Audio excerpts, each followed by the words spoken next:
Bismillahirrahmanirrahim. Assalamualaikum warahmatullahi wabarakatuh.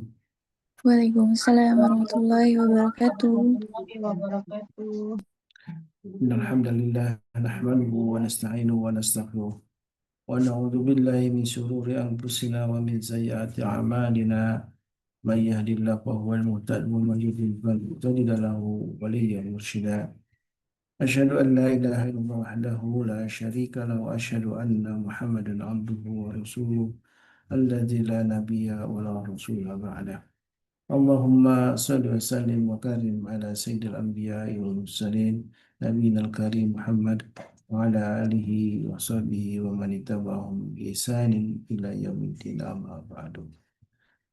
Alhamdulillah wa syukurlah jamaah yang bukan Allah, jamaah majlis Quran yang mudah Allah senantiasa istiqamahkan kita dalam kebaikan. Salah satu bukti kita istiqamah adalah selalu hadir dalam majlis ilmu, dan mudah-mudahan ini bagian dari upaya kita untuk mendapatkan ridha Allah Subhanahu wa taala.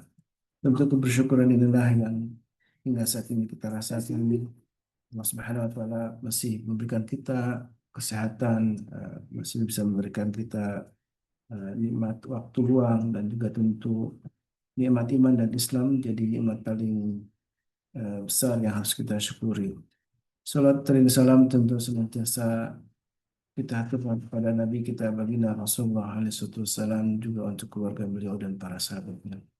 Mudah-mudahan kita termasuk umat akhir zaman yang kemudian Allah berikan kita kesempatan bisa berjumpa dengan Nabi Allah Muhammad dan kemudian mendapatkan syafaat dari beliau. Alhamdulillah. Jamaah yang bukan Allah, alhamdulillah kita kembali berjumpa dalam keluargaku surgaku bersama Ustaz Dodi Al-Jabari, insyaallah. Dan juga mudah-mudahan juga Bapak bisa bergabung bersama kita untuk sama-sama kita diskusi, membahas satu tema penting tentang bagaimana kita eh, berbuat baik terhadap alam ini. Karena jangan sampai kita menjadi orang yang membuat mafsadah atau kerusakan setelah kita berbuat kebaikan, atau itu terus diperintahkan oleh Allah Subhanahu wa taala untuk menjaga alam ini. Dan alhamdulillah guru kita sudah bersama kita, tentu kita doakan ya. Mudah-mudahan Allah Subhanahu wa taala terus limpahkan keberkahan, kesehatan, juga keistiqomahan untuk para guru kita. Tapi khusus untuk guru kita Ustaz Dadi Al-Jabari Tabarakallah taala, yang insya Allah kita akan ditemani selama sejam lebih ya, untuk sama-sama kita kembali merefleksikan diri bagaimana peta musibah ya, yang insya Allah akan menjadi bahasan penting di pagi ini bersama Ustaz Abdul Jambari. Dan juga kita nggak lupa untuk selalu mendoakan saudara-saudara kita yang sekarang ini sedang tertimpa musibah ya, yang ada di Sumatera sana, yang mudah-mudahan Allah Subhanahu wa taala rahmati atau ampuni dosa-dosa orang yang meninggal dalam musibah ini, dan kemudian Allah juga tanamkan kesabaran bagi keluarga yang ditinggalkannya, dan keluarga yang masih bertahan ya di pengungsian. Dan itu sebuah doa yang terus kita panjatkan kepada Allah Taala. Dan juga doa untuk kita semua yang hadir di majelis ilmu ini, barangkali yang ada yang sakit tidak Allah segera angkat penyakitnya, ataupun ada yang sedang kesulitan Allah juga beri jalan keluar terbaik. Alhamdulillah, syukurlah. Saya pas bahtun Ustazi.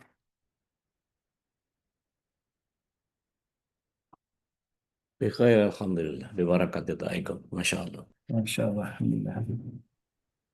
Kita membahas sebuah tema penting Ustaz, tentang musibah ya, tentang bagaimana peta musibah ini, yang memang kalau kita tidak ingin tersesat, memang harus petanya dikuasai saja. Kalau kita berjalan kemana misalkan, karena sebuah dunia ini kan sebuah perjalanan gitu ya. Dan ketika tidak punya peta, ya, maka akan tersesat. Dan ini peta yang Masya Allah ya, yang menjadi tema penting tentang bagaimana kita memahami tentang peta musibah ini, yang mudah-mudahan dengan kita memahami selalu menjadi kebaikan untuk kita. Apapun yang terjadi Allah telah izinkan, dan apapun yang menjadi takdir Allah selalu menjadi kebaikan bagi orang beriman. Amin. Baik, saya persilakan guru kita Saudara Paul. Tayyib. Syukran jazakumullahu khair mata Allah fi kulli hayatukum ya Ustadz. Amin. Bismillah, salatu wassalamu ala Rasulillah. Assalamualaikum warahmatullahi wabarakatuh. Waalaikumsalam Waalaikumsalam warahmatullahi warahmatullahi wabarakatuh. wabarakatuh. Sehat semua insya Allah ya. Alhamdulillah. Luar biasa, Allah Akbar. Masya Allah, Masya Allah, Masya Allah. Alhamdulillah, Alhamdulillahilladzi anzala sakinata fi qulubil muslimin walladzi anzalna Qur'ana fi qulubil mu'minin. Asyhadu an la ilaha illallah wahdahu la syarika lah wa asyhadu anna Muhammadan abduhu wa rasuluhu la nabi wa rasul ba'da. Allahumma salli wa sallim wa barik ala nabiyyina Muhammadin wa ala alihi wa sahbihi wa man wala wa la haula wa la quwwata illa billah amma ba'd.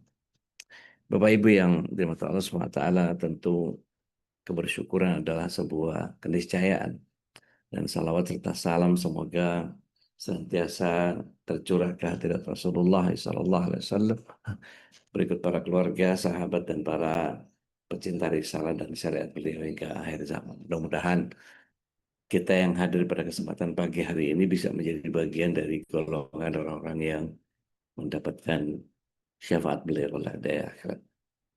Amin. Dan kita doakan saudara-saudara kita, para pengurus, para pendiri yayasan, pembina, dan seluruh kita beserta keluarga, Allah senantiasa tidak hanya berikan rahmatnya, tidak hanya berikan keberkahan, tetapi juga inayahnya, irodahnya, dan terlebih kudrah dan irodahnya, sehingga maunahnya juga melengkapi kehidupan kita sampai kita bisa mengistiqomahkan keislaman kita sampai akhir hayat kita, dan mudah-mudahan kita diwafatkan dalam keadaan husnul khatimah dan kelak dikumpulkan bersama keluarga di surga. Amin. Bapak Ibu yang dirahmati Allah SWT, tentu kita harus mengingatkan pasangan kita, anak kita, keturunan kita, siapapun orang-orang terdekat kita, dengan bagian yang kemudian kalau kita baca surat 66, surat Tahrim, ayat yang ke-6, itu Allah SWT meminta kita untuk tidak hanya menjaga diri kita, tetapi juga keluarga kita. A'udzubillahi minasyaitonir rajim, qu anfusakum wa ahlikum nara. Betul-betul kita diminta untuk menjauh dari neraka. Memetakan musibah ini menjadi bagian yang setiap kita harus memahami dengan benar. Mengapa musibah perlu difahami dengan benar? Banyak orang menganggap bahwa semua musibah itu adalah azab, atau sebaliknya, semua musibah itu tanda cintanya Allah. Dalam sebuah hadis, Rasulullah SAW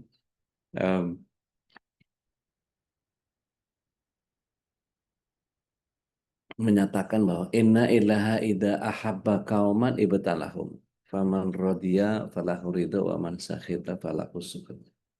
Sungguh ketika Allah Tabaraka Rahman mencintai satu kaum atau satu hamba, maka ibtalahum, diberikan musibah.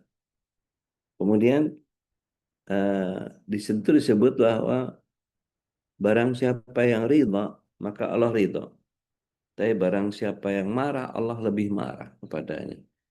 Sehingga tergantung kita bagaimana melihat bahwa musibah ini diterima sebagai sebuah bentuk keriduan kita terhadap ketetapan yang Allah SWT buat, atau kita justru marah karena Allah sedang menunda kenikmatan atau mengurangi kelezatan yang kita biasa dapatkan. Padahal kalau kita pelajari Al-Quran dan Sunnah, itu memetakan musibah ini secara adil dan proporsional. Tidak semua musibah adalah hukuman dan tidak semua nikmat adalah kemuliaan. Begitu kata Ibnu Qayyim Al-Jauzi. Nah, kalau kita kemudian melihat bagaimana musibah, makna bahasanya sesuatu yang menimpa tepat sasaran itu asab. Asab. Ya. Kita lihat surah Al-Baqarah ayat yang 156. Kita banyak membaca itu. A'udzubillahi minasyaitonirrajim. Alladzina idza asabathum musibah, ya, sesuatu yang menimpa tepat sasaran. Alladzina idza asabathum musibah. Orang-orang yang apabila ditimpa musibah, itu menjadi catatan penting bahwa Al-Quran tidak langsung memberikan label buruk pada musibah, tetapi melihat sikap manusia setelahnya.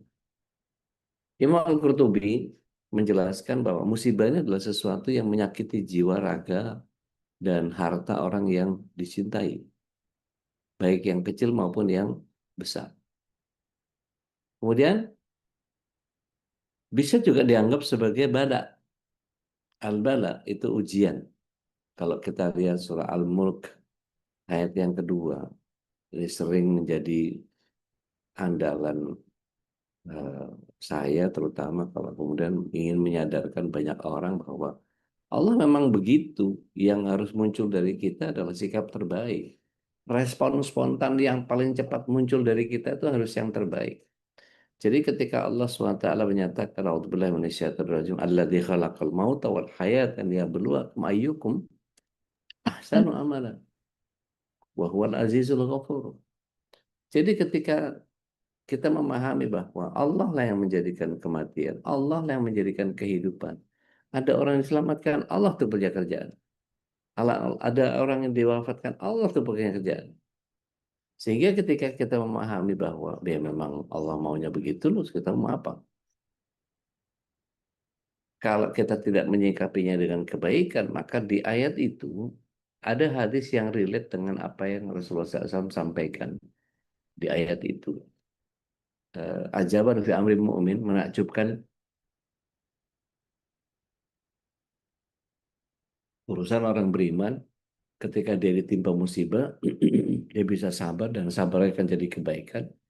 Ketika orang ini mendapatkan nikmat, maka nikmat itu pun jadi kebaikan yang dia syukuri. Maka syukurnya adalah kebaikan. Tidak akan muncul sabar dan syukur kecuali pada orang yang beriman. Nah, kalau kita mengimani bahwa ada qada qadar, ada ketetapan Allah Subhanahu wa taala.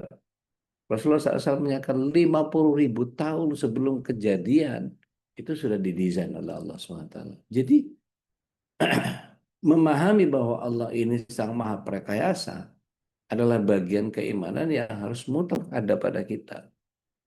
Nah, Bapak Ibu yang dirahmati Allah Subhanahu wa taala, ketika Allah menguji kita siapa yang terbaik amalnya, disitulah muncul alasan kita. Iman kan naik turun Ustadz, betul Rasulullah SAW yang menyatakan itu. Bahkan para sahabat ketika lapor ke Rasulullah SAW itu, ya Rasulullah ketika kami berhadapan denganmu, surga itu depan mata kayaknya. Tapi ketika kami berpisah denganmu, rasain neraka yang depan mata. Bagaimana ini? Jadi beliau alaihissalam menyatakan bahwa al-iman yazid wa yanqus. Iman itu naik dan turun. Fluktuatif ya. Yazidul iman bitta'ah wa yanqusul iman bil maksiyah. Naiknya iman karena ketaatan, turunnya iman karena kemaksiatan. Jadi mana yang harus kita dahulukan? Meyakini bahwa apa yang datang dari Allah itu pasti baik, seperti yang kemarin di Muslim Madani saya sampaikan. Kalau ada doa yang satu terkabul dan doa yang satu tidak terkabul, mana yang lebih bagus? Konklusinya waktu itu yang lebih bagus adalah pilihan Allah. Pilihan Allah kalau tidak terjadi apa yang kita mintakan, berarti itu yang terbaik. Nah, kadang-kadang bagian yang uh, membuat kita menjadi menyikapi tadi dengan keimanan tadi, al-bala tadi, kalau dia menjadi nikmat, ini ujian syukur. Kalau menjadi kesulitan, dia ujian sabar. Ibnu Katsir rahimahullah ta'ala menyatakan, bala bukan untuk menjatuhkan, tapi untuk menampakkan kualitas iman. Bukankah Allah SWT menyatakan bahwa jangan mengaku beriman kalau kemudian kau tidak diuji. Kemudian yang ketiga itu al-fitnah. Al-fitnah itu apa? Lebih kepada saringan keimanan. Jadi seperti yang tadi saya bilang, apa kau mengaku beriman kau tanpa diuji gitu ya. Coba kita sama-sama buka surah Al-Ankabut Ayat yang kedua. Surah Al-Ankabut ayat yang kedua. Ada yang berkenan untuk membacanya, monggo silakan.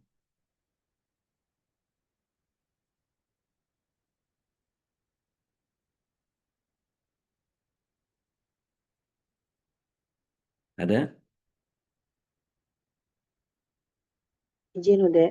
Ya Monggo, udah. Oh, silakan. ya. Siapa yang mau baca? Ayo, yang pertama Boleh. siapa tadi? Yang pertama ya. A'udzubillahiminasyaitonirrajim. Apakah manusia mengira bahwa mereka akan dibiarkan hanya dengan mengatakan kami telah beriman dan mereka tidak diuji? Maha benar Allah dengan segala firman-Nya. Iya. Jadi ujian iman itu bagian yang kemudian membuat kita menjadi ya siapa suruh beriman gitu. Makanya kemudian saudara-saudara kita di eh, kalangan mu'alaf menginginkan kehidupan dunia ini menjadi mulia. Kalau saya masuk Islam saya mulia nih. Betul, dimuliakan dalam iman. Tapi kan kita mesti paham bahwa ad-dunya sijnul mu'min wa jannatul kafir. Dunia ini adalah penjara bagi orang yang beriman dan dia surganya orang kafir. Ada yang pernah nanya ke saya, kalau nggak salah Kang Yana deh, Kang Yana Hulio, karena pernah saya bimbing haji beliau. Kang Yana nanya gini ke saya, "Eh, bisa nggak Ustaz, kita nggak usah dapat bala, nggak usah dapat ujian di dunia?" Saya bilang, bisa. Gimana caranya, Ustaz? Eh, Pertanyaan saya sederhana. Eh, Allah Subhanahu wa Ta'ala eh, menghadirkan segala sesuatu itu kan in purpose, dengan tujuan. Tujuan apa? Memuliakan kita kah? Merendahkan kita kah? Karena kalau Allah itu mu'izzo mudhil, Allah itu khafidhur rafi'. Jadi ada yang ditinggikan, ada yang direndahkan, ada yang dimuliakan, ada yang dihinakan. Itu memang prerogatifnya Allah begitu kan ya. Nah, kemudian saya tanya, bagaimana caranya supaya kita tidak melihat sesuatu masalah itu masalah. Jadi kita harus mencintai masalah. Karena para ahlus suffah, jadi yang mereka orang-orang yang tinggal di belakang Masjid Rasulullah SAW itu mereka hanya berusaha melepaskan diri dari dunia dan mereka berzikir. Dan mereka hanya mengharapkan Allah Subhanahu wa Ta'ala memberikan bantuan lewat para sahabat, dan para sahabat mengerti yang mereka berkecupan mereka cukupi itu, entah makan, entah minuman, entah apa, dan mereka betul-betul hanya keinginannya berzikir kepada Allah saja. Mungkin kalau kita ngelihat perspektif versi kebaikan versi kita, ya nggak gitulah hidup gitu kan ya. Tapi kan balik lagi, kebaikan versi kita kan belum tentu bisa dijalankan sama versi orang lain. Gitu. Eh, Apa yang terjadi? Mereka ini beranggapan bahwa atau punya keyakinan yang kuat bahwa inna ilaha idza ahabba qauman ibtalahum. Ketika Allah Subhanahu wa taala cinta kepada sebuah kaum, maka Allah pasti diuji. Jadi orientasinya mereka ujian. Jadi kalau hari ini nggak diuji, mereka anggap bahwa Allah nggak cinta sama mereka. Masya Allah. Jadi kan bagian yang menurut kita, kita kalau bisa jangan diuji gitu kan ya. Kita kan nyarinya mau enak aja. Khas plus 62 nih. Bayar murah dapat gratis. Gitu. Beli beli murah tapi dapatnya banyak. Gitu. Eh, apa Bayarin murah tapi mintanya yang luxury gitu ya, dan seterusnya. Pokoknya orientasinya gratisan, cari yang nyaman aja. Ke orang awam mengecek anan kalama dinyo saja. Gitu. Jadi ketika kita paham bahwa oh Ada loh orang yang begitu ternyata gitu ya. Ternyata orientasinya kepada, oh Allah hari ini nggak memberikan ujian kepada saya, nggak memberikan musibah kepada saya. Berarti Allah nggak cinta. Dan mereka sedihnya minta ampun. Jadi mereka nunggu musibah itu terjadi, tandanya bahwa Allah mencintai dia.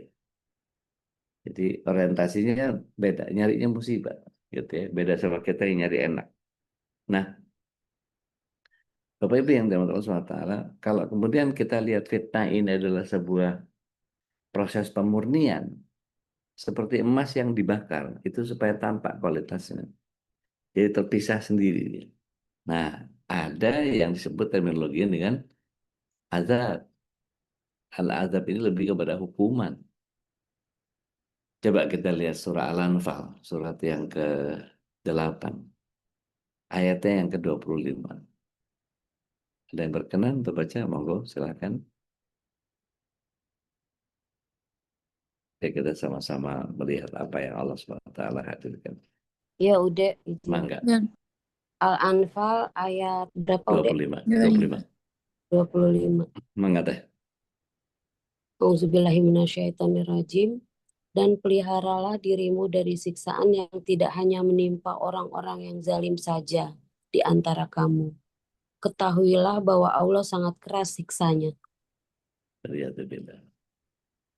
Jadi ciri utamanya azab itu apa? Biasanya nih, tidak melahirkan taubat, malah caci maki, malah marah nggak karu-karuan, tidak memperbaiki iman, artinya dia tidak diberikan petunjuk oleh Allah SWT untuk menyadari bahwa itu adalah bagian dari peringatan yang datang dari Allah SWT. Biasanya datang bersama penolakan kebenaran. Saya udah ini, saya udah ini, saya udah ini, tapi kok gitu. Tidak melahirkan taubat, tidak memperbaiki iman, datang bersama penolakan kebenaran. Tapi ketika dia menyadari betul bahwa oh ini cara Allah untuk mendewasakan saya, ini cara Allah untuk memuliakan saya, ini cara Allah untuk mengagungkan saya, untuk mengangkat derajat saya, maka dia penuhi dengan bagian keimanan. Yang dia jalani musibah itu sebagai sebuah ujian. Nah, banyak orang yang mohon maaf, merasa bahwa dirinya diuji pada ketakwaannya hancur. Contoh, seorang ibu-ibu eh, di komplek kan biasanya ngerubutin tukang sayur tuh. Begitu kumpul, ada satu mak-mak hore gitu ya, datang, Assalamualaikum. Orang jawabnya juga males karena ngelihat dia gayanya udah lebay lah gitu pokoknya. Namanya mak-mak hore. Waalaikumsalam, dijawab basa-basi ya. Tukang sayurnya baik karena kepengen dibeli banyak barangnya kan. Pada masak apa ini? Katanya dicolek sebelahnya, masak apa Mbak? Apa nih nggak tahu, belum punya ide katanya. Tapi belajarnya udah banyak, berarti udah punya bayangan bakal beli bahan apa untuk masak apa gitu kan. Yang lain ditanya, tiba-tiba dia nyolek. Jeng tahu nggak? Saya lagi diuji nih sama Allah. Ada satu yang udah sebel banget dari awal tuh, ngelihat ibu ini. Alah diuji, diazab kali gitu. Dia langsung terengut gitu. Kok gitu sih Mbak? Di situ aja pengajian nggak pernah datang. Ada eh, taklim nggak pernah datang. Ada kumpulan warga nggak mau datang. Diuji dari mana? Jadi ketika ada orang yang menanggapi dengan tidak tidak melakukan tadi, tidak melahirkan taubat, tidak memperbaiki iman, dia datang bersama penolakan kebenaran. Maka Ibnu Taimiyah juga menyatakan setiap azab adalah musibah, tapi tidak setiap musibah adalah azab. Setiap azab adalah musibah, tapi tidak setiap musibah adalah azab. Jadi kalau kita lihat musibah dalam konteks bagaimana Rasulullah SAW menyatakan bahwa tidaklah seorang muslim tertimpa kelelahan, sakit, kesedihan, dan bahkan duri yang menusuk kakinya, melainkan Allah hapuskan dosa. Artinya gini, bahkan duri kecil, kesedihan batin, itu nilainya kafarah. Ininya penghapusan dosa. Dan itu menjadi bagian yang Allah SWT hadirkan seperti tadi saya bilang.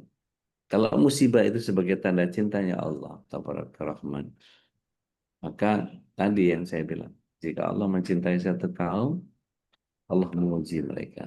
Artinya, tidak lantas langsung berarti bahwa semua yang diuji pasti dicintai. Ukurannya tetap bagaimana merespon hati dengan amal. Cinta. Dan termasuk tadi ketika saudara kita diuji ini, bagaimana sikap kita nih? Ini ada Babe Haikal ini, Masya Allah. Masya Allah, Masya Allah, Masya Allah. Nah, Ustaz, Ahlan. Assalamualaikum. Waalaikumsalam warahmatullahi wabarakatuh. Ahlan wa sahlan. Wa marhaban. Saya Baru nyampe dari Aceh katanya teh. betul, Ustaz. Masya Allah. Saya berusaha menjangkau yang orang-orang tidak jangkau, yang orang-orang tidak sentuh, yaitu saya Ya. naik helikopter, Ustaz. Masya Allah. Ya, alhamdulillah bisa apa ya? Dulu Aceh Tamiang itu adalah salah satu yang sering banget saya datangi gitu, Ustaz. Aceh Tamiang itu ya kebetulan dapat proyek di sana di Pangkalan Berandan, Ya. di Pangkalan Susu, kilang-kilang Pertamina di atas, Ustaz. Sehingga dekatlah dengan masyarakat di sana gitu. Dulu saya juga yang campaign gitu loh di Aceh Tamiang dan dekat dengan Bupati Aceh Tamiang juga gitu. Dan Ya. dakwah juga, dan saya berdakwah tahun 2018 ada rekaman videonya, saya mengatakan hati-hati ini hutan pada gundul gitu ya. Di daerah lain pada bencana, di Aceh belum gitu, astagfirullahaladzim. Jadi ada video rekaman yang memberikan ke saya soal peringatan itu. Saya sudah mengingatkan sejak lama.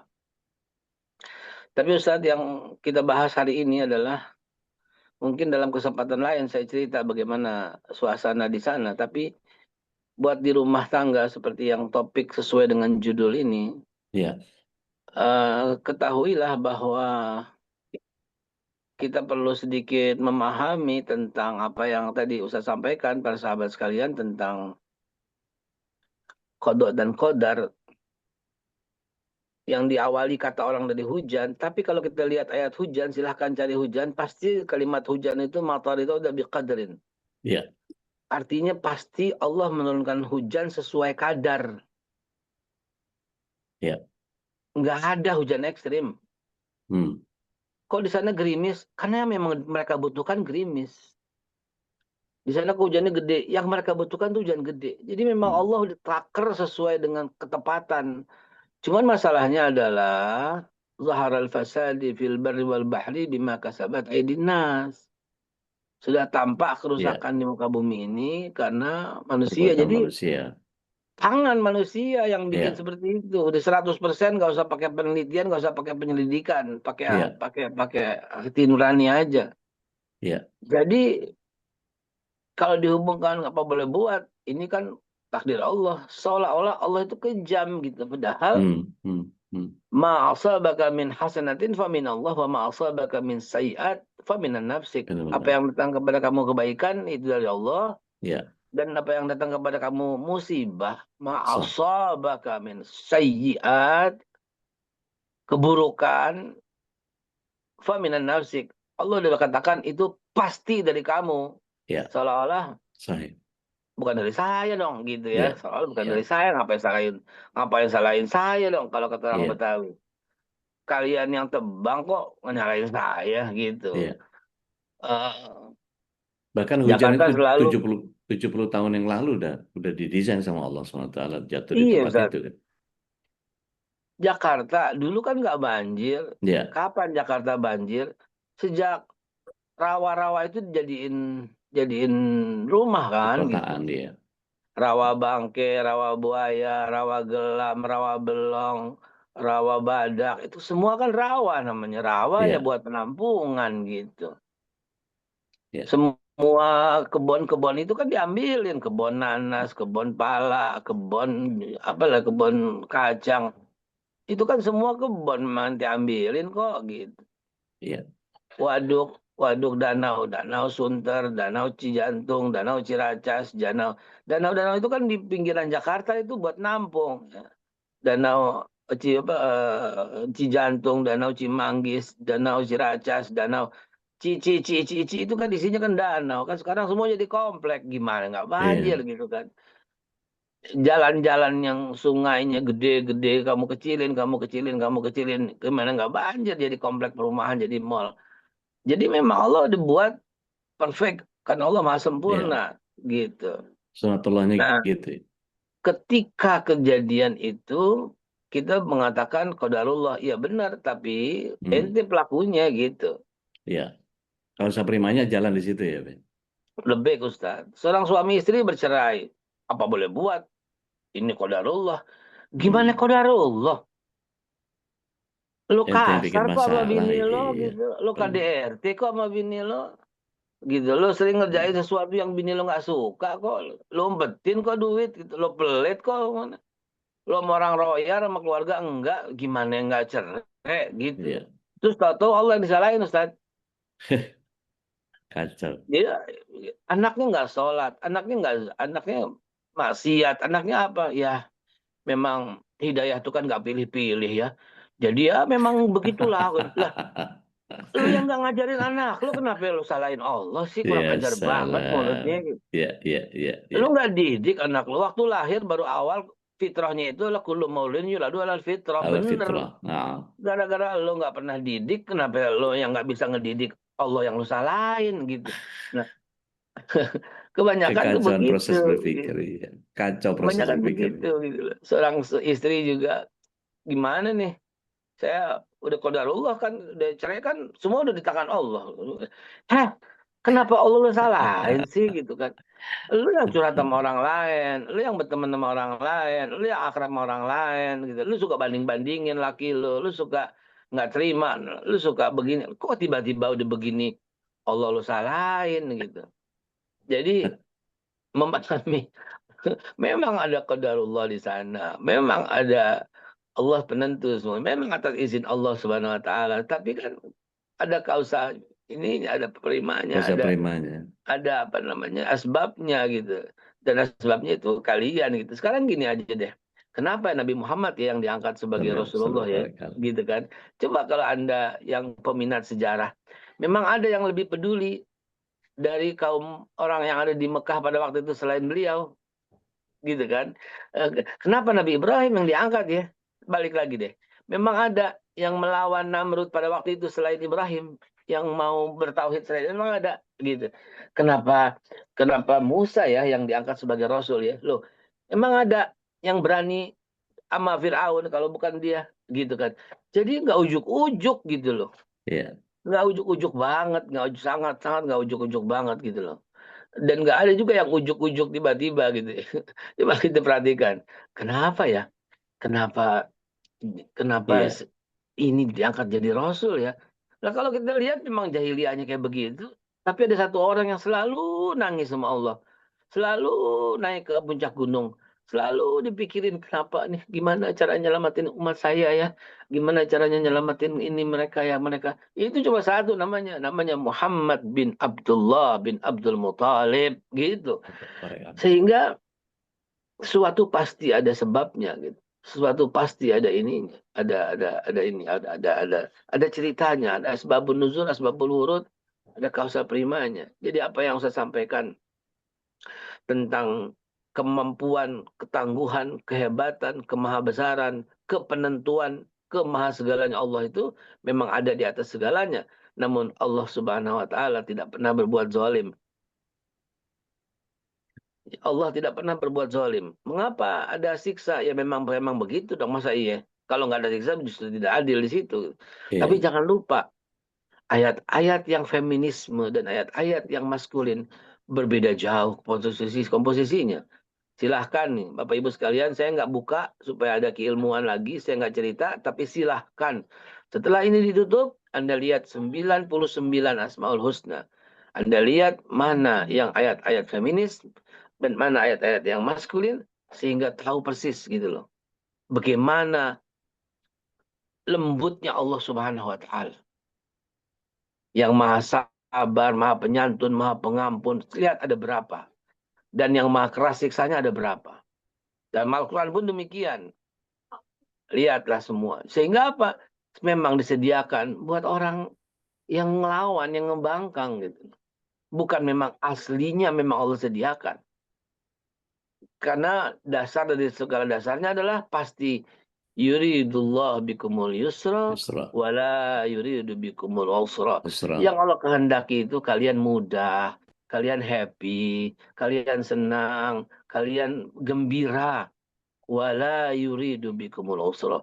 Allah nggak suka sebenarnya. Allah nggak kehendaki wala yurid. Allah nggak menginginkan.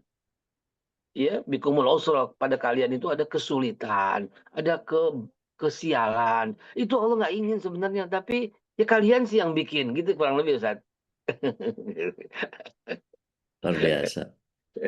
Jadi kita mesti mampu memetakan bahwa musibah sebagai ujian itu biasanya hati ini makin dekat sama Allah. Muncul sabar, muncul doa, muncul taubat. Kan kalau di dalam ayat beritakan dengan kesabaran itu orang yang menyatakan sesungguhnya yang datang dari Allah pasti akan kembali kepada Allah. Itu kan respon yang paling tepat adalah muncul sabar, ridho, dan evaluasi diri. Iya Ustaz, ada di yang viral Ustaz. Saya nggak jumpa, cuman dia viral sekali. Dia Ya. viral sekali, dia langsung menyampaikan pesan kepada mualim. Oh ya, saya dengan mualim itu dulu saya termasuk juru damai GAM Ustaz. Zaman Masya Allah. 2008 kali, 2009 kali itu ya, masih ada sisa-sisa GAM. Itu saya masuk hutan Ustaz, pakai ditutup mata kepalanya, naik mobil, saya ketemu dengan semua panglima GAM. Jadi salah satu juru damai juga di Aceh dulu. Jadi ya memang ada historisnya gitu. Nah, orang ini berkata begini, "Mualim, jangan menangis, Mualim," Oh katanya. ya, ya. Kami sudah berperang dengan manusia, Ya. waktu GAM. Kami sudah berperang dengan laut, Ya. gitu. Dengan Kami sudah tsunami, dengan berperang. COVID. Ya. Kami sudah berperang dengan COVID. Kami sudah berperang dengan para penjajah Belanda. Kami sudah berperang bersama Daud Bereh waktu itu. Kami sudah berperang bersama Nadine Tuku Umar. Apalagi cuma ini sekedar lumpur. Jangan takut Mualim. Kami orang Aceh. Jangan menangis, Mualim, karena membuat kami lemah. Saya juga nggak sanggup Gitu. ngomongnya karena Masya dia tuh Allah. tegar sekali gitu loh. Ada video yang saya buat di mana saya baru aja mendarat naik helikopter. Saya masih kaget sekali karena masyarakat masih mengenali, Babe. Ternyata Babe yang turun. Mereka lari menghampiri saya gitu. Anak-anak kecil juga pada datang, saya rangkul, saya peluk gitu. Beneran Ustaz, saya kemudian melihat dengan mata kepala sendiri. Rumah mereka tuh hancur. Rumah mereka tuh habis dengan tanah dan keadaan dan kayu Ustaz. Tapi saya nggak ngelihat pada waktu itu kesedihannya mereka gitu loh. Nggak ngelihat dan nggak berebut. Nggak berebut. Saya turun naik helikopter itu, bawa 2 truk masuk satu helikopter itu. Dan semua yang mereka butuhkan, ada air minum, ada susu, ada pampers, ada softtek, ada semua lengkap. Sampai kasur-kasur gitu. Mereka nggak berebut sama sekali, santai aja duduk gitu loh. Karena memang, ya Allah alam, mungkin begitulah polanya begitu. Jadi jangan takut Mualim, jangan nangis. Kami udah biasa seperti ini Mualim. Akan berlalu sebentar lagi. Ya mungkin hanya orang Aceh yang bisa begitu kali. Sehingga ada di sana gitu. Allah alam bisawab. Masya Allah. Nah Bapak Ibu yang dirahmati Allah SWT, kita perlu pahami bahwa musibah ini kan sebagai penghapus dosa. Buat siapa? Buat orang yang taat. Jelas kok ujian datang tanpa sebab maksiat yang jelas. Karena Ibnu Rajab Al-Hambali menyatakan bahwa musibah bagi orang soleh bukan untuk menghukum, tapi membersihkan. Makanya di pembelajaran yang beberapa waktu yang lalu, kan fase penghapusan dosa itu ada di neraka yang sementara, ada di alam kubur, dan ada di dunia. Dan kita bisa melewatinya ketika kita punya amal soleh yang cukup. Tidak perlu kita mendapatkan azab kubur, azab jahanam. Seperti sebagaimana Rasulullah SAW meminta kita berlindunglah dari 4 hal sebelum engkau melakukan salam. Allahumma inni a'udzubika min adzabil jahannam wa a'udzubika min adzabil qabri wa a'udzubika min fitnatil mahya wa mamat wa a'udzubika min syarri fitnatil masiihid dajjal. Nggak perlu kita lewati. Kenapa? Jangan sampai kemudian musibah ini dianggap sebagai azab ketika kita menolak kebenaran, tidak ada pertobatan, semakin jauh dari Allah. Mengerikan sekali kalau sampai masuk ke situ tuh.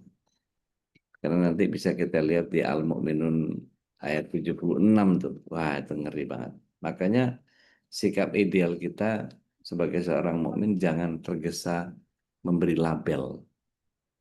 Kita ini gampang banget ngelabel sih. Itu karena dolim itu banyak maksiat lah apa segala macam. Ya Allah, jahat banget. Sama saudara sendiri kok gitu sih.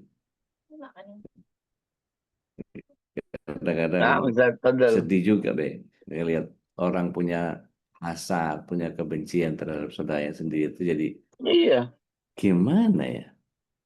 itu level satu dalam urutan hadis itu. Hati-hatilah kepada orang mukmin yang dengki.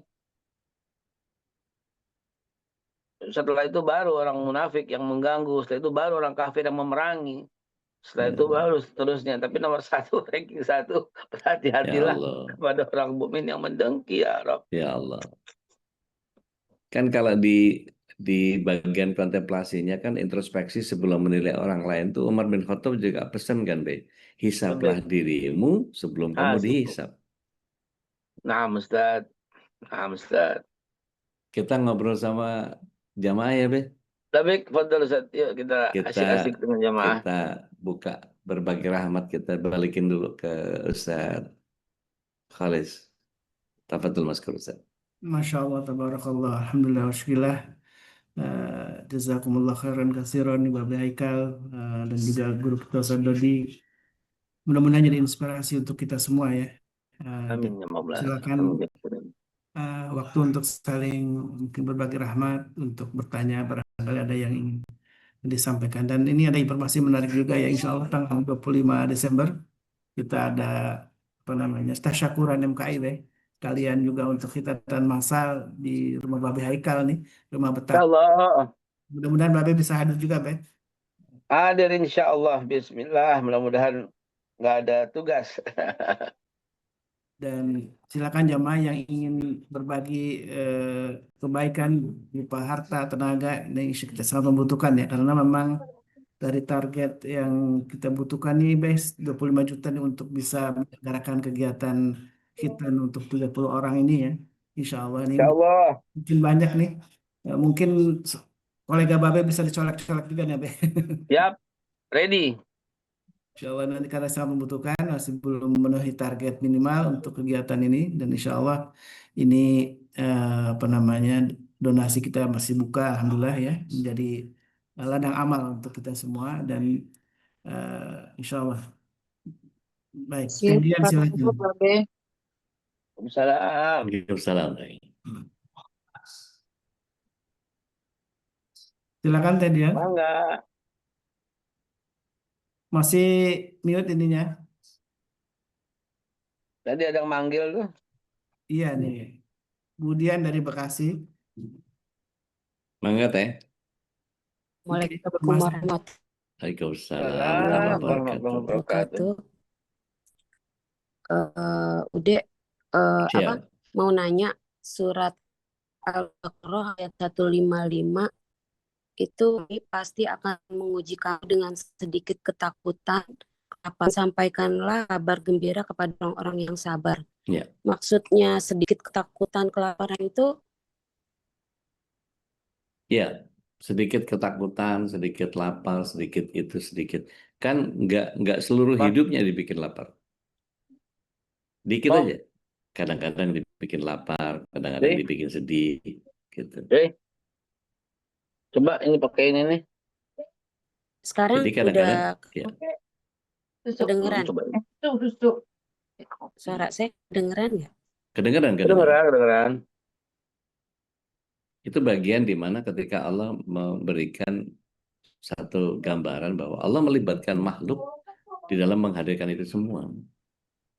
Karena kata kami di situ kan nahnu wa nabluwannakum gitu ya. Itu menggunakan kata nahnu, menggunakan kata kami. Allah melibatkan makhluk. Dan ketika itu Allah SWT berikan sedikit-sedikit saja, nggak berkepanjangan, dikit aja. Jadi dikit-dikit, tapi itu membuat kita menjadi muncul kualitasnya. Jadi kan gini ya, musibah itu bukan soal apa yang terjadi, tapi siapa kita setelah itu jadi penting. Jadi musibah bagi orang yang sadar adalah rahmat, tapi nikmat bagi orang yang lalai bisa jadi bencana.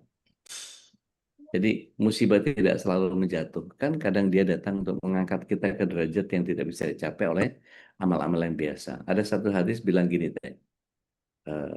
ada satu dosa yang hanya bisa dihapus dengan musibah. Nggak ada pilihan itu. Jadi kalau Allah maunya gitu, berarti hanya bisa dihapus dengan cara itu. Kalau dari Anda begitu, mungkin dari Babe nambahin, silakan. Sah, sah. Ada muafik. Gitu teh, kurang lebih teh. Yang Dan lain monggo silakan. Iya, jadi sebetulnya Allah tuh ingin, udah, Iya. Mangga. jadi Allah tuh ingin menjelaskan sebetulnya. nampaknya jaringan Putus-putus ada ya. masalah nih, Bu Dian. Iya, putus-putus. Putus-putus ya. Dari kemarin nih Bu Dian nih masalah ada jaringan kurang bagus. Oke, Lagi lanjut tadi mendung ke di Teh Bekasi. Nadia ya. Silakan Teh Nadia. Makasih Ustadz Holis. Assalamualaikum warahmatullahi wabarakatuh. Waalaikumsalam warahmatullahi wabarakatuh. Pertanyaan pendek sih, gimana caranya kita mengejar hikmah saat kita atau yang di dekat kita terkena musibah. Terkadang misalnya nih ada teman terkena musibah, kita bilang sabar ya, ini ada hikmahnya gitu. Terus lu mah gak ngerasain sih yang gue rasain lah gitu. Kayak gitu misalnya. Gimana cara terbaik kita mengejar hikmah itu gitu. Makasih udah. Babe, Assalamualaikum. Tepat lebih. Ya, kalimat lu nggak ngerasain sih gitu. Memang jadi gini. Kita pun demikian, bertanyalah pada orang yang tepat gitu. Bertanya pada orang yang tepat. Saya sering memberikan contoh sebuah pertanyaan di bulan Ramadan dengan artis. Jawabannya, pertanyaannya gini. Bang, ini artis yang jawab. Kan mungkin nggak Lailatul Qadar itu terjadi pada siang hari, gitu. Si artis itu dengan mudahnya santai menjawab, oh ya, mungkin saja kalau lo mau, mungkin saja. Gimana sih namanya Lailatul Qadar kok? Lailatul Qadar kok gimana sih? Nah, ini apa namanya? Bertanya memang tidak pada orang yang tepat gitu. Jadi menurut saya, ketika Buya Hamka ditanya dengan 10 persoalan, Buya Hamka hanya menjawab 3. Yang 7 Buya Hamka bilang saya nggak bisa jawab, saya nggak tahu. Toh Buya Hamka tetap dipandang sebagai ulama nomor 1 di zamannya. Gitu. Nah pertanyaan ketika seperti itu, gimana ya saya dapat musibah begini-begini, oh gini, kamu sabar aja. Ya lu nggak ngerasain sih. Jawaban mereka begitu, mungkin kita bukan orang yang tepat untuk menjawab, gitu loh. Masalahnya kalau kita orang yang tepat untuk menjawab, kita bisa bilang lagi, gue pernah lebih susah dari lo, gitu. Gitu. Yeah. Saya dengan mudah mengatakan, gimana ya kalau kita jualan terus ditolak ya? Siapa yang nanya tuh? Nah itu gue banget gitu kan. Gue banget. Gue pernah lu pernah disambit nggak gitu? Ini terjadi di panggung saya dengan James Gui, Ustadz. Di tahun berapa tuh ya? Dengan James Gui, Ustadz. Mungkin tahun 2002, 2003 kali ya. Ketika James Gui bicara soal macam-macam gitu ya, dan beliau dibayar lebih tinggi, beliau pembicara utama, saya pendamping, saya nggak separohnya, gitu dan seterusnya dan seterusnya. Pada akhir di panggung itu, ketika dia berlaga bagaimana-gimana, saya katakan, Pak James, pernahkah Anda ditolak oleh satu toko di Indonesia? Dia nggak bisa jawab. Dia bisa ditolak tuh baca buku, gitu. Pernahkah Anda dilempar sama lap kotor ketika Anda dagang di Indonesia? Gitu. Pernah nggak? Ini cara saya ya, yang jangan diikuti lah. Ya, ini cara sales zaman dulu lah. Iya. Cara saya supaya orang sales itu jangan liatin dia, liatin gua ngapa gitu. Yang udah berpengalaman gitu loh. Yang ditimpuk udah. Saya pernah dilempar sama pensil tajam yang udah diraut gitu. Saya pernah dilempar sama lap. Itu bukan lagi penolakan, pengusiran gitu. Nah, jadi artinya ketika temannya Mbak Nadia tuh berkata, lu nggak ngalamin sih, lu nggak apa lah. Gue ngalamin 10 kali yang lebih dahsyat dari lo. Dan gue berlaku seperti ini. Dan ternyata gue seperti ini. Kan tinggal mengulang. Memang Allah nggak sama perlakuannya. Kan sama. Kalau Allah bilang A, berlaku buat gue, berlaku buat lo. Gimana sih lu? Nah gitu lah dia. Gitu. Iya, Be. Allah kan begitu. Masa dengan ini Allah begini, dengan ini Allah begini. Ya nggak mungkin dong Allah nggak adil. Ketetapan Allah itu udah terjadi bahwa kalau lo begini, Allah begini. Waktu gue 10 kali lebih dahsyat dari lo, nah waktu gue begini, baru tuh Mbak Nadia. Tapi kalau umpamanya kadang-kadang kita bukan orang yang tepat untuk dimintain pertanyaan, lebih baik menghindar gitu.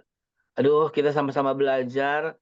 Nah, sering sekali saya melempar jawaban itu kepada orang lain karena saya merasa ini bukan gue nih, gitu. Tuhan ini bukan gue nih, gitu. Izin begitu ya, insya Allah ya. Masya Allah, Masya Allah. Nah, Itu kan dari babi ilmu prakteknya. Kalau dari aneh ilmu teorinya teh. Di Baik. surat 2 ayat 269 itu, hikmah itu hanya diberikan oleh Allah SWT kepada orang yang dikehendaki. Yu'til hikmah mayyasha. Tapi Allah janji bahwa setiap yang mendapatkan hikmah itu mendapatkan kebaikan yang begitu banyak. Wa may yu'tal hikmata faqad utiya khairan katsira. Tapi apa syaratnya? Wa may yadhakkaru illa ulul albab. Kalau dia mau pakai akal sehatnya, dapat tuh pelajaran tuh, dapat tuh hikmah tuh. Artinya kira-kira begini nanyanya, ditanya balik. Kira-kira kalau Allah begitu tuh sesuai sama balasan amal perbuatan kita nggak ya? Nah itu langsung dia mikirin tuh, apa ya? Kausa primanya kan berlaku. Kalau kausa prima, kenapa Allah begitu? Lah intinya aja begitu, gitu kira-kira. Jadi Masya Allah. Allah ingin mendewasakan kita dengan berbagai macam cara. Dan Allah punya cara yang sangat unik, sangat rare, sangat yang nggak mungkin jadi mungkin dan bisa-bisanya Allah aja lah, gitu. Iya. Insya Allah. Dan Gitu teh. menjadi hikmah ya, udah ya ketika kita Iya, terus mengambil pelajaran terus dari para guru kita setiap pagi, setiap malam itu perjalanan yang tidak pernah henti itu bagian dari mudah-mudahan Allah mudahkan kita untuk mengambil hikmah dan aneh itu pernah juga tuh Ustaz. Jadi gini be, aneh datang Baik. ke pasien jamaah aneh, jadi dia dirawat, lagi dirawat. Pas begitu dirawat, aneh doain panjang tuh. Hmm. Aneh pegang dadanya, Allahumma rabban nas atibil ba'isyan tasyafi la syifan la syifa'u syifan la yuqadiru saqama. Anda bacain yang asalullah aladzim rabbil arsi yasfiak itu 7 kali. Habis itu anda tutup terakhirlah ba'sa tohur ini insya Allah. Dia nanya, artinya apaan tuh Ustaz? Saya jelasin semua, begini, begini, begini, begini, begini, begini. Terus saya bilang nggak apa-apa, yang terakhir itu nggak apa-apa, insya Allah jadi penggugur dosa. Dia nyangkal. Ustaznya enak nggak sakit, saya lo ngerasain sakitnya. Udah panjang-panjang cerita ditolak juga. Makanya saya bilang, saya bisikin di kupingnya supaya nggak didengar sama istrinya. Makanya ngaji. Masya Allah. Allah Allah. Akbar. Dan salah satu realisasi ngaji ini insya Allah tanggal 25 Desember ya kita akan hitan ini alhamdulillah rutin nih di rumah Babe Haikal dan kita ingin mengenang kembali Beh dulu pas awal-awal kita bikin hitan masal pas beberapa tahun yang lalu ya. Jadi di rumah Babe Haikal kita simak dulu video ini yang berikut ini ya.